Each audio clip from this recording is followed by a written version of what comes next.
ശ്രീ കേരള കോൺഗ്രസിൻ്റെ ചരിത്രം വളരും തോറും പിളരും, പിളരും തോറും വളരും എന്ന ഒരു മുദ്രാവാക്യവുമായിട്ട് കേരള രാഷ്ട്രീയത്തിൽ ഇങ്ങനെ കഴിഞ്ഞ അരനൂറ്റാണ്ടിലധികമായിട്ട്, എനിക്ക് തോന്നുന്നു ഒരു 6 പതിറ്റാണ്ട് പൂർത്തിയായെന്ന് തോന്നുന്നു, അരനൂറ്റാണ്ടിൽ അധികമായിട്ട് ഇങ്ങനെ നിലകൊള്ളുന്നൊരു പാർട്ടിയാണ്. ഇപ്പോഴിതാ കേരള കോൺഗ്രസ് സാക്ഷാൽ കെ എം മാണി സാറിൻ്റെ പാർട്ടി, കെ എം മാണി സാറിൻ്റെ ആത്മാവ് എന്നൊക്കെ പറയാം. അങ്ങനെയുള്ള കേരള കോൺഗ്രസ് അദ്ദേഹത്തിൻ്റെ കാലശേഷം അദ്ദേഹത്തിൻ്റെ മകൻ നേതൃസ്ഥാനത്തേക്ക് കടന്നു വരികയും അതിനെ മുന്നോട്ട് നയിക്കുകയും ചെയ്തു, ജോസ് കെ മാണി. ഈ ജോസ് കെ മാണി കഴിഞ്ഞ തിരഞ്ഞെടുപ്പിൽ 2021 തിരഞ്ഞെടുപ്പിൽ LDFിനൊപ്പമായിരുന്നു. എത്രയോ കാലം മാണി സാർ UDFിനൊപ്പം നിന്ന് ആ ബന്ധം ഉപേക്ഷിച്ച് അദ്ദേഹം LDFിനൊപ്പം ചേർന്നു. ഈ 2026 തെരഞ്ഞെടുപ്പ് പടിവാതിൽക്കൽ എത്തി നിൽക്കുമ്പോൾ അദ്ദേഹം UDFിലേക്ക് മടങ്ങും എന്ന ഒരു ചർച്ച വലിയ രീതിയിൽ കേരളത്തിൽ നടന്നു. അത് നമ്മുടെ മാധ്യമങ്ങളെ ഏറ്റെടുത്തു.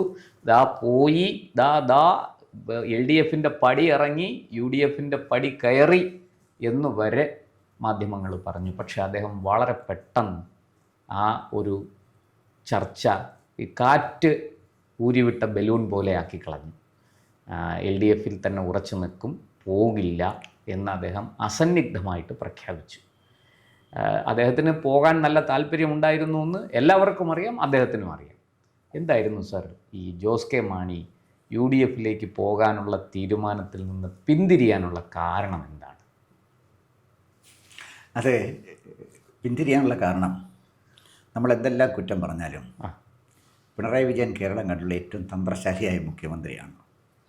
ഇടതുപക്ഷത്തിൽ നിന്ന് അവർ പോകുന്നില്ല, ഇടതുപക്ഷം വിട്ട് മാണി ഗ്രൂപ്പ് കേരള കോൺഗ്രസ് UDFിലേക്ക് പോകുന്നില്ല എന്ന് തീരുമാനിച്ചത് ജോസ് കെ മാണിയല്ല, പിണറായി വിജയനാണ്. അതാണ് പിണറായി വിജയൻ്റെ പ്രത്യേകത. നിങ്ങൾ പിണറായി വിജയനെ എതിർത്തു, അനുകൂലിച്ചു, രാഷ്ട്രീയമായിട്ടൊക്കെ നമുക്ക് എതിർക്കാം. ഞാൻ ഇത് പറയുമ്പോൾ എനിക്ക് ഓർമ്മ വരുന്നത്, പണ്ട് ND തിവാരി എന്ന് പറഞ്ഞൊരു മന്ത്രി UPയിലുണ്ടായിരുന്നു, വലിയ ഗവർണറൊക്കെ അപ്പോൾ ഒരു വലിയ സ്കാമിൽ വിടുകയും. അപ്പോൾ ND തിവാരി അന്ന് ഇന്ദിരാഗാന്ധിയുള്ള സമയമാണ്. ND തിവാരി വല്ലാതെ അങ്ങ് വളർന്നു UPയിൽ. അപ്പോൾ UPയിൽ ഇന്ദിരാഗാന്ധി UPക്കാരിയല്ലേ, ആനന്ദഭവൻ നിൽക്കുന്നത് ലക്നൗവിലല്ലേ. അപ്പോൾ ND തിവാരി ചെറിയ ചില ഉടക്കുകൾ, അഭിപ്രായ വ്യത്യാസങ്ങളും ഇന്ദിരാഗാന്ധിയായിട്ടായി. അപ്പോൾ UP രാഷ്ട്രീയത്തിൽ നിന്ന് അദ്ദേഹത്തിനെ ഒന്ന് മാറ്റി നിർത്താൻ ഇന്ദിര തീരുമാനിച്ചു. അപ്പോൾ എനിക്ക് തോന്നുന്നത് കേന്ദ്ര ക്യാബിനറ്റിലേക്ക് എങ്ങാണ്ട് വിളിച്ചു എന്നാണ് തോന്നുന്നത്. ഇന്ദിരാഗാന്ധിയുടെ ക്യാബിനറ്റിൽ ചെന്നിരുന്നുള്ള സ്ഥിതി അറിയാമല്ലോ. ഉറങ്ങി ചിന്തിച്ചു പോരാ, ഒരു ചായയും കിട്ടും. എതിർവായൊന്നുമില്ല. ഡൽഹിയിലായിട്ട് ഉടുന്നോടെ കൊടുക്കുമെന്ന് എനിക്കറിഞ്ഞു. ചായ ബിസ്ക്കറ്റും സമോസ കിട്ടും. സമോസ കിട്ടും, അല്ല വേറെ പ്രത്യേകിച്ച് റോളൊന്നും. അപ്പോൾ എന്തായാലും ശരി. അപ്പോൾ അദ്ദേഹം അവിടെ നിന്ന് മടങ്ങാനൊക്കെ ചില നിർബന്ധങ്ങൾ ഒന്ന് പിടിച്ചു നോക്കി, ഇന്ദിരയായിട്ടൊന്ന് പിടിച്ചു നോക്കി. ഇന്ദിരാഗാന്ധി തിവാരിയെ വിളിച്ചു വരുത്തി. തിവാരി പറഞ്ഞു, എനിക്ക് ഇങ്ങനെ ചില അഭിപ്രായ വ്യത്യാസങ്ങളുണ്ട്, അതുകൊണ്ട് എനിക്ക് അവിടെ തുടരണം, എനിക്ക് ഡൽഹിയിലേക്ക് വരാൻ താല്പര്യമില്ല എന്നുള്ള മട്ടിലാണ് തിവാരി സംസാരിച്ചത്. ഡൽഹിയിലെ ഒരു മുതിർന്ന പത്രപ്രവർത്തകൻ എന്നോട് ഒരു സ്വകാര്യ സംഭാഷണത്തിൽ പറഞ്ഞ കാര്യമാണ് ഞാൻ ഈ പറയുന്നത്. അപ്പോൾ ഇന്ദിരാഗാന്ധി പറഞ്ഞു, ശരി നമുക്കത് ആലോചിക്കാം. അതുകൊണ്ടല്ല, എനിക്ക് എന്തായാലും ആലോചിക്കാനില്ല, എനിക്ക് UP തുടരാൻ, എൻ്റെ തീരുമാനം UP തുടരാൻ. ശരി ആയിക്കോട്ടെ, കുഴപ്പമില്ല എന്ന് പറഞ്ഞൊരു ഫയൽ എടുത്തിട്ട്, അപ്പോൾ തിവാരിജി ഇതൊന്ന് വായിച്ചിട്ട് ഞാൻ അപ്പോഴത്തേക്ക് അത്യാവശ്യം ഫയലൊക്കെ ഒന്ന് നോക്കിക്കോട്ടെ. അത് കഴിയുമ്പോൾ തിവാരിജി പറയാം, പിന്നെ UP തുടരണമെങ്കിൽ തുടരാം, അല്ലെങ്കിൽ ദില്ലി വരാം. അപ്പോൾ ഒന്ന് കാര്യങ്ങളൊക്കെ ഒന്ന് പഠിക്കുന്നു പറഞ്ഞു.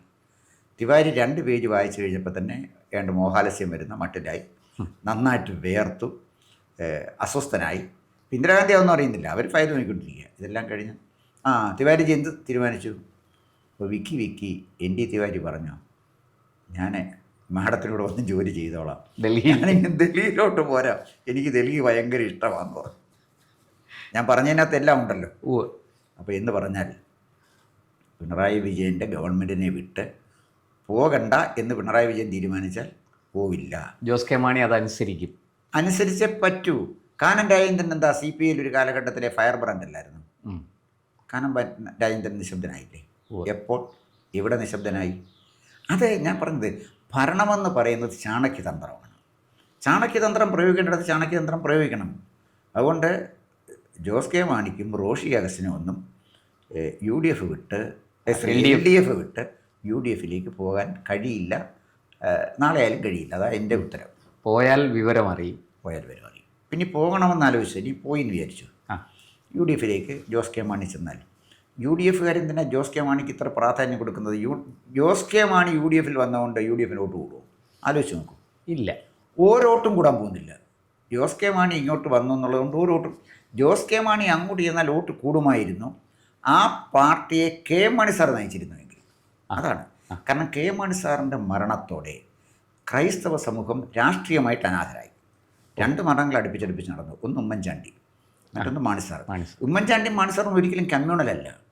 ഉമ്മൻചാണ്ടി ഇവരൊന്നും കമ്മ്യൂണലേ അല്ല. മാണിസാറിനോട് ഞാൻ പ്രവർത്തിച്ചാറില്ല. മാണിസാറൊന്നും അങ്ങനെ കമ്മ്യൂണലല്ല.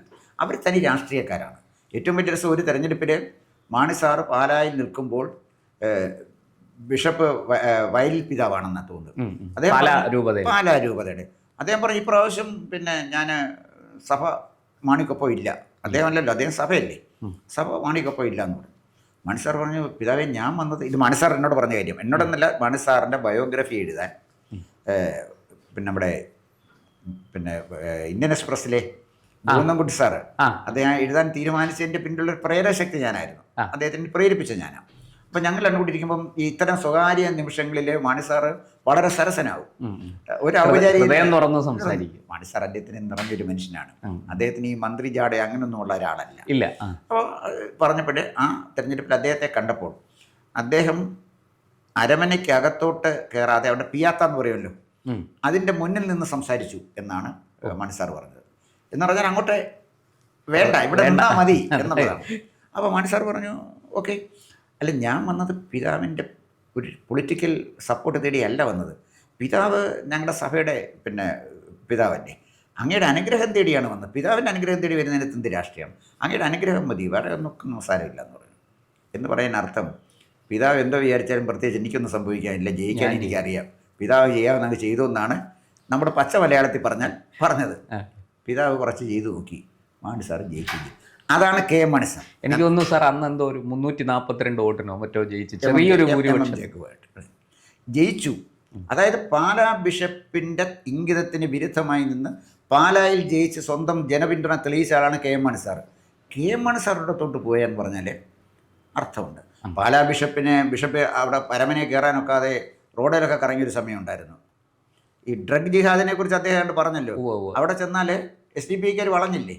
പിന്നെ PC ജോർജ് ഇടപെട്ടല്ലേ പിതാവിനെ അകത്തോട്ട് കയറ്റിയത്. ഇപ്പം ചില പിതാക്കന്മാരുടെ പ്രസ്താവനയൊക്കെ കേട്ടാൽ ഓർത്തഡോക്സ് സഭയുടെ ഒരു തിരുമേനിയുണ്ട്, അദ്ദേഹത്തിൻ്റെയൊക്കെ പ്രസ്താവന കേട്ടാൽ ഇപ്പം നാളെ രാവിലെ പുള്ളിയുടെ കെയർ ഓഫ് വിപ്ലവം വരുന്നുള്ള മട്ടിലാണ് ഞാൻ പറഞ്ഞു വന്നത്. അതുകൂടെ തന്നെ ജോസ് കെ മാണിയെയും ചാഴിക്കാടിനെയും ഇരുത്തിക്കൊണ്ടല്ലേ, തോമസ് ചാഴിക്കാടിനെ ഇരുത്തിക്കൊണ്ടാണ് പിണറായി വിജയൻ ചാഴിക്കാടിനെ കുറിച്ച് വളരെ മോശമായൊരു കമൻറ്റ് പറഞ്ഞത്. അതെ, ചാഴിക്കാടൻ പ്രസംഗം പൂർത്തിയാക്കാൻ അനുവദിച്ചില്ല. പ്രസംഗം പൂർത്തിയാക്കാൻ ഒരു MP അനുവദിച്ചില്ല. മുഖ്യമന്ത്രിക്ക് പോണം, നിർത്താൻ പറഞ്ഞു പ്രസംഗം. ഇത് പറയുമ്പോൾ റോഷി അഗസ്റ്റിനും അവിടെയുണ്ട്, ജോസ് കെ മാണി അവരപ്പുറം ഇപ്പുറം ചെന്ന് ചാഴിക്കാട് പ്രസംഗം നിർത്താൻ പറയുകയാണ്. ചാഴിക്കാടൊന്നും ചെയ്യാനൊക്കെ അതായിപ്പോയി. ഇതും പാലക്കാർ കണ്ടുകൊണ്ടിരിക്കുകയാണ്. അപ്പോൾ ആ പാലായിൽ ജോസ് കെ മാണിക്ക് എന്ത് സ്വാധീനം ചെലുത്താൻ പറ്റുക? ഞാൻ ലീഡർ എന്നുള്ള നിലയിലാണ് അദ്ദേഹത്തെ വിലയിരുത്തുന്നത്. സാർ മാണി സാറിൻ്റെ ഒരു നിഴല് പോലും അല്ല, ഒന്നുമല്ല. ഞാനതാ പറഞ്ഞത്. ജോസ് കെ മാണിയുടെ താല്പര്യത്തിന് വിരുദ്ധമറ്റ ബിനു പുളിക്കക്കണ്ടം അവിടെ ജയിച്ചു. അദ്ദേഹവും അദ്ദേഹത്തിന്റെ അനിയനും മകളും എല്ലാം ജയിച്ചു വന്നില്ലേ. പുളിക്കക്കണ്ടം ഫാമിലിയിൽ 3 പേരാ. ആ 3 പേര് അവരാണ് ശരിക്കും പാല ഭരിക്കുന്നത്. അവർ പാല ഭരിക്കല്ലേ, അവരെ പ്രഖ്യാപിത ശത്രുവല്ലേ ജോസ് കെ മാണിയുടെ. എന്ന് പറഞ്ഞാൽ പുളിക്കക്കണ്ടക്കാരുടെ ബലം എന്താണ്? ജോസ് കെ മാണിയുടെ ശത്രുതയാണ്. അതാണ് മനസ്സിലാക്കേണ്ടത്. അപ്പോൾ പുളിക്കക്കണ്ടക്കാർക്ക് ജയിക്കാൻ കഴിഞ്ഞത് അവർ ജോസ് കെ മാണിയായിട്ട് എതിർത്ത് നിന്നുകൊണ്ടല്ലയോ. എന്തല്ല സ്വാതന്ത്ര്യ സമരത്തിൽ പങ്കെടുത്ത ആളാണ്. എന്തോ പുളിക്കക്കണ്ടത്തിൽ ആരെങ്കിലും ചെയ്ത സമ്പാദിച്ചില്ല, ഒരു ഒന്നുമില്ല. ജോസ് കെ മാണിയെ എതിർത്തു എന്നുള്ളതാണ് അവരുടെ ബലം. അപ്പോൾ ജോസ് കെ മാണിയുടെ പാലായിലെ പിന്തുണയെക്കുറിച്ചാണ് ഞാൻ ഈ പറയുന്നത്. അപ്പോൾ ഇതൊന്നും വേണ്ട. 99 സീറ്റിലല്ലേ 2021 98 സീറ്റ് 98 സീറ്റ് ജയിച്ചു. എന്നിട്ടും ജോസ് കെ മാണിക്ക് ജയിക്കാൻ കഴിഞ്ഞു? ഇല്ല. ജോബ് മൈക്കിള് ചങ്ങനാശ്ശേരി ജയിച്ചു. റോഷി ഹസൻ പണ്ടേ ഇടുക്കിയിലെ ആളാണ്.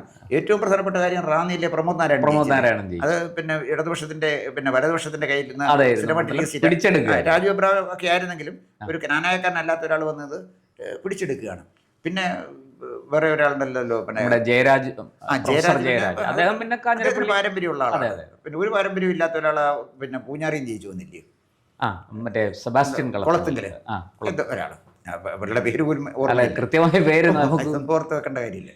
അപ്പം ഞാൻ അല്ല, ഇവരൊക്കെ കഴിഞ്ഞ 5 കൊല്ലം സഭയിൽ ഇങ്ങനത്തെ ചില ആൾക്കാർ ഉണ്ടായിരുന്നു എന്ന് പോലും സംശയമുണ്ട്. ഇല്ലില്ല, അതാണ് അവര് ഒരു പ്രവർത്തനം ഇല്ലാതെ വരുന്നു, മിണ്ടാതിരിക്കുന്നു, പോകുന്നു. അത്രേ ഉള്ളൂ, അത്രേ ഉള്ളൂ. പിണറായി എന്ത് പറയുന്നു, യെസ് അതിന് തല ഉലുക്കുന്നു. അപ്പം ഞാൻ പറഞ്ഞത് ജോസ് കെ മാണിയുടെ ഒരു പ്രസൻസ് അദ്ദേഹത്തിന് കേരള രാഷ്ട്രീയത്തിൽ കഴിഞ്ഞ 5 വർഷമായിട്ട് എസ്റ്റാബ്ലിഷ് ചെയ്യാൻ കഴിഞ്ഞു. ഞാനീ പറഞ്ഞത് ക്രൈസ്തവ സമൂഹം വോട്ട് ചെയ്യണമെങ്കിൽ തൻ്റെ ഇച്ഛാശക്തി തെളിയിച്ച ഒരു നേതാവിനെ വോട്ട് ചെയ്തിട്ടുള്ളൂ. അതെ അതെ. അതുകൊണ്ടാണ് മാണി സാർ 53 വർഷം ഇവരൊക്കെ എതിർത്തിട്ടും MLA ആയിട്ട് MLA എന്ന് പറഞ്ഞാൽ ജോസ് കെ മാണി UDFിലേക്ക് ചെല്ലുന്നതുകൊണ്ട് പ്രത്യേകിച്ച് ഒരു നേട്ടവും UDFിന് ഉണ്ടാകാൻ പോകുന്നില്ല എന്നുള്ളതാണ് എൻ്റെ വ്യക്തിപരമായ അഭിപ്രായം. ഇടതുപക്ഷം വിടണ്ട എന്ന് ജോസ് കെ മാണി തീരുമാനമെടുത്തതാണ് എങ്കിൽ, അങ്ങനെയാണെന്ന് ഞാൻ കരുതുന്നില്ല, ഒരു പക്ഷേ അങ്ങനെയാണെന്ന് ചോദിച്ചു, ആണെങ്കിൽ ജോസ് കെ മാണി ജെന്റിൽമാൻ ആണെന്ന് ഞാൻ പറയും. കാരണം 5 കൊല്ലം ഗവൺമെൻറ്റിലൂടെ നിന്നിട്ട് ആപത്ത് കാലത്ത് ഈ മുന്നണി വിട്ട് പോകണ്ട എന്നുള്ളത് ഒരു പൊളിറ്റിക്കൽ മൊറാലിറ്റിയുടെ ഭാഗമായിട്ട്, അല്ലെങ്കിൽ ഒരു പൊളിറ്റിക്കൽ ഒരു സത്യസന്ധതയുടെ ഭാഗമായിട്ട് എടുത്ത തീരുമാനമാണെങ്കിൽ അത് അഭിനന്ദനാർഹമാണ്. പക്ഷെ പോകാൻ തീരുമാനമെടുത്തതിൻ്റെ കാര്യം അതായിരിക്കാനുള്ള സാധ്യതയില്ല. കേരളം ഒരുപാട് ചർച്ച ചെയ്തു അത്. അതുകൊണ്ടാണ് ഞാനത് അങ്ങനെ പറഞ്ഞതിൻ്റെ കാര്യം. ഇപ്പോൾ സാർ, ഈ അതുപോലെ തന്നെ ഇപ്പം ജോസ് കെ മാണിയെ ഇങ്ങോട്ടേക്ക് വിളിച്ചതും ജോസ് കെ മാണി UDFിൽ വരണമെന്ന് നിർബന്ധം പിടിച്ചതും ലീഗാണ് എന്ന് പറയുന്നുണ്ട്.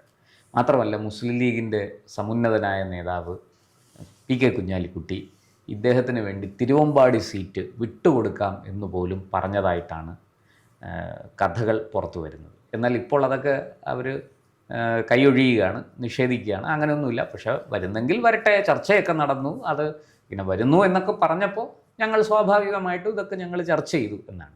വാസ്തവത്തിൽ ലീഗിന് അങ്ങനെ ഒരു താല്പര്യമുണ്ടോ ഈ ജോസ് കെ മാണിയെ UDFിൽ എത്തിക്കാൻ? ഉണ്ട്. എൻ്റെ കാര്യം വെച്ചാൽ ഇപ്പോൾ UDFിലുള്ളത് PJ ജോസഫിൻ്റെ കേരള കോൺഗ്രസ് മാത്രമാണ്. ഈ PJ ജോസഫിൻ്റെ കേരള കോൺഗ്രസിനെ PK കുഞ്ഞാലിക്കുട്ടി വിചാരിച്ചാൽ അത്ര പെട്ടെന്ന് സ്വാധീനിക്കാൻ കഴിയില്ല. കാരണം ലീഗിൻ്റെ സപ്പോർട്ടില്ല എന്ന് ജയിക്കുന്ന മണ്ഡലങ്ങളാണ് അവർക്കുള്ളത്. അപ്പോൾ അതുകൊണ്ട് കടുത്തുരുത്തിയും തൊടുപുഴയും ഒന്നും ലീഗിനൊക്കെ നാമമാത്രമായ സ്വാധീനം, അവർക്ക് വലിയ കാര്യങ്ങളില്ല. അതേസമയം ആ മുന്നണിയിലെ ഒരു നേതാവിൻ്റെ സീറ്റ്, ലീഗ് വെച്ച് നീട്ടിയ ഒരു സീറ്റ്, ലീഗ് ഭിക്ഷയായിട്ട് നൽകുന്ന ഒരു സീറ്റ് തിരുവമ്പാടി, ആ സീറ്റിൽ ജയിച്ച് ജോസ് കെ മാണി ഈ മുന്നണിയിൽ അംഗമായാൽ ജോസ് കെ മാണിയുടെ തല കുഞ്ഞാലിക്കുട്ടിയുടെ കക്ഷത്തിലല്ലേ? PJ ജോസഫിൻ്റെ തല കുഞ്ഞാലിക്കുട്ടിയുടെ കക്ഷത്തിലല്ല. അല്ല, അദ്ദേഹത്തിന് ആവുകയില്ല. അദ്ദേഹത്തിന് അവിടെ നിൽക്കാൻ സ്പേസ് ഉണ്ടല്ലോ. കാരണം അദ്ദേഹത്തിൻ്റെ മണ്ഡലം ഉണ്ടല്ലോ. ജോസ് കെ മാണിക്ക് മണ്ഡലമില്ലാത്തതുകൊണ്ടല്ലേ തിരുവമ്പാടി പോകേണ്ടി വരും. അതെ അതെ. അപ്പോൾ പാലായിൽ അദ്ദേഹം ഇനി മത്സരിച്ചാലും ജയിക്കുന്ന കാര്യം വലിയ പ്രയാസം, അല്ലെങ്കിൽ എന്തെങ്കിലും അത്ഭുതങ്ങൾ നടക്കണം. അതെ. അപ്പോൾ അദ്ദേഹം പറഞ്ഞ പുളിക്കക്കണ്ടക്കാർ ജയിച്ചത് പിന്നെ ജോസ് കെ മാണി. അതുകൊണ്ട് ജോസ് കെ മാണിയുടെ സാധ്യത പിന്നെ തെരഞ്ഞെടുപ്പാണ്, നമുക്കൊന്നും പ്രഡിക്റ്റ് ചെയ്യാൻ പറ്റില്ല. ജയിക്കുന്നെങ്കിൽ ജയിക്കുക, അത് വേറെ കാര്യം. ഞാൻ പറഞ്ഞു വന്നത്, അപ്പം ജോസ് കെ മാണിയെ തിരുവമ്പാടി കൊടുത്ത് ഒതുക്കിയിരുത്തി കോൺഗ്രസിനെ പ്രതിരോധിക്കാൻ ലീഗിന് കിട്ടുന്ന ഒരു വടിയാണ് കേരള കോൺഗ്രസ് എന്ന് പറഞ്ഞാൽ, ഈ ക്രിസ്ത്യൻ മുസ്ലിം ഐക്യത്തിൻ്റെ ഭാഗമായി ജോസ് കെ മാണിയെ ഉയർത്തിക്കാട്ടി, അങ്ങനെ ഐക്യമൊന്നുമില്ല, പക്ഷേ അതിൻ്റെ ഭാഗമാക്കി കാണിച്ചുകൊണ്ട് ലീഗിന് UDFിലുള്ള അപ്രമാദിത്വം ഉറപ്പിക്കാൻ ഏറ്റവും തന്ത്രപൂർവ്വം കുഞ്ഞാലിക്കുട്ടി നടത്തിയ ശ്രമമാണ് തിരുവമ്പാടി സീറ്റ് കൊടുത്തത്. ഒരു വിലവേശൽ തന്ത്രവും കൂടിയാണെന്ന് പറഞ്ഞാൽ തെറ്റുമോ സാർ? കോൺഗ്രസിനോട് വിലവേശാൻ കഴിയുന്ന ഒരു തന്ത്രം കൂടിയാണ് ഇത് എന്ന് പറഞ്ഞാൽ അതിനാര്യ എന്തിനാ സംശയിക്കുന്നത്? അതിൻ്റെ കാരണത്തിലേ AK ആന്റണിയെ തിരൂരിൽ നിർത്തി ജയിപ്പിച്ചില്ലേ? പിന്നെ AK ആന്റണിയുടെ ആദർശധീരത അവിടെ തീർന്നില്ലേ? പിന്നെ AK ആന്റണിയുടെ ഡിക്ലൈനാണ് തുടങ്ങി. വേളിപ്പോയി പ്രതിരോധ മന്ത്രിയായ കാര്യമല്ല പറഞ്ഞത്, കേരള രാഷ്ട്രീയത്തിൽ അദ്ദേഹം ഇൻസിഗ്നിഫിക്കൻ്റ് ആയില്ലേ? തീർച്ചയായും. തിരൂരിൽ ജയിച്ചതോടുകൂടി അദ്ദേഹത്തിൻ്റെ ആദർശ പരിവേഷം പോയി. AK ആന്റണി അവസാനം ലീവിൽ നിന്ന് പോകണമെന്ന് പറഞ്ഞ എന്താണ്? ന്യൂനപക്ഷങ്ങളെ വില പേശി കാര്യങ്ങൾ നേടുമ്പോൾ ഭൂരിപക്ഷങ്ങളൊക്കെ അത് അസ്വസ്ഥതയുണ്ടാക്കുന്നു എന്ന സത്യസന്ധമായൊരു സ്റ്റേറ്റ്മെൻറ്റ് മാത്രമല്ലേ ആന്റണി കൊടുത്തുള്ളൂ. അദ്ദേഹം പറഞ്ഞ സത്യമല്ലായിരുന്നു. അദ്ദേഹം പറഞ്ഞ സത്യമാണ്. ക്രിസ്ത്യൻ പിന്നെ മുസ്ലിം ന്യൂനപക്ഷങ്ങൾ കേരള കോൺഗ്രസിൻ്റെയും ലീഗിൻ്റെയും തണലിൽ നിന്നുകൊണ്ട് അർഹിക്കുന്നതിൽ കൂടുതൽ വാങ്ങിയെടുത്തപ്പോൾ സ്വാഭാവിക അസ്വസ്ഥത വളർന്നു വരികയാണ്. ആ അസ്വസ്ഥത BJP അധികാരത്തിലെത്തിക്കുവാനും സംശയിക്കേണ്ട കാര്യമില്ല. ആര് തടഞ്ഞാലും BJP അധികാരത്തിലെത്തിക്കുക എന്നാണെന്ന് എനിക്ക് പറയാൻ അറിയത്തില്ല. അത് അവരുടെ കഴിവും പ്രാപ്തിയൊക്കെ. പക്ഷെ അത് വേറെ കാര്യം. ഞാൻ പറഞ്ഞു വന്നത്, അപ്പോൾ ഘടകകക്ഷിയിലെ ഒരു ക്രൈസ്തവ ഘടകകക്ഷിയുടെ നേതാവിനെ തങ്ങളുടെ നിയന്ത്രണത്തിലാക്കാൻ കഴിഞ്ഞാൽ UDFിലെ വിലപേശൽ ശക്തി വർദ്ധിക്കുമെന്നുള്ള ലീഗിൻ്റെ തന്ത്രം തന്നെയാണത്. ഞാൻ സംശയിക്കേണ്ട. എന്തായാലും ഈ UDF രാഷ്ട്രീയം വാസ്തവത്തിൽ എനിക്ക് തോന്നുന്നു ഈ രാഷ്ട്രീയ വിദ്യാർത്ഥികൾ ഏറ്റവും കൂടുതൽ ശ്രദ്ധയോടെ പഠിക്കേണ്ടത് UDF രാഷ്ട്രീയമാണ്. കാരണം ഈ മലരികളും ചുഴികളും ഒക്കെ നിറഞ്ഞ ചീങ്കണ്ണികളും മുതലകളും ഒക്കെ വാഴുന്ന സ്രാവുകൾ, കൊമ്പൻ സ്രാവുകൾ വാഴുന്ന ഒരു രാഷ്ട്രീയം അതാണെന്നാണ് തോന്നുന്നത്. എന്തായാലും നന്ദി, നമസ്കാരം. കൂടുതൽ വാർത്തകളും വിശേഷങ്ങളും നേരിട്ട് ലഭിക്കാൻ ജനങ്ങളിൽ നിന്ന് ജനങ്ങളിലേക്ക് ജനഭൂമി ന്യൂസ് സബ്സ്ക്രൈബ് ചെയ്യൂ. ബെൽ ബട്ടൺ അമർത്താനും മറക്കരുത്.